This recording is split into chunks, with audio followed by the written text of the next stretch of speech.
بسم اللہ الرحمن الرحیم۔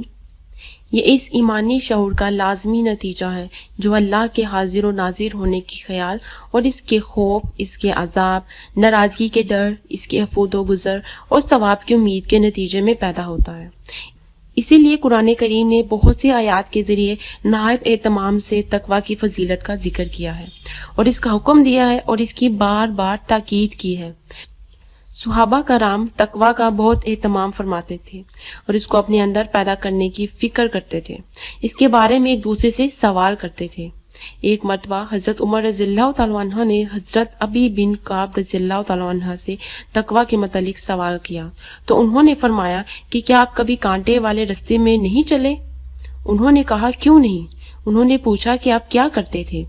انہوں نے کہا خوب کوشش اور محنت کرتا تھا تاکہ کوئی کانٹا نہ چبھے۔ انہوں نے کہا یہی تقوی ہے۔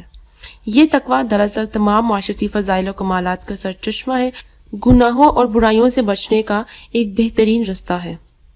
اور ماں بیٹی کا وہ قصہ تو اکثر لوگ جانتے ہوں گے کہ ماں یہ چاہتی تھی کہ بیٹی دودھ میں پانی ملا دے تاکہ آمدنی زیادہ ہو، اور بیٹی اسے یاد دلا رہی تھی کہ امیر المومنین نے اسے منع کیا ہے۔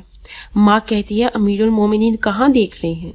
اس کا جواب بیٹی کیا خوب دے رہی ہے کہ امیر المومنین نہیں دیکھ رہے تو امیر المومنین کا رب تو دیکھ رہا ہے۔ اسی لیے ہمیں چاہیے کہ تقوی اور اللہ تعالیٰ کے ہر جگہ حاضر و ناظر ہونے کے یقین کو اپنے بچوں میں شروع ہی میں پیدا کر دیں تاکہ بڑے ہونے پر اس کے اثرات نظر آ سکیں۔ اللہ تعالیٰ ہم سب کو تقوی اختیار کرنے کی توفیق عطا فرمائے اور اپنی رضا میں راضی ہونے والا بنائے۔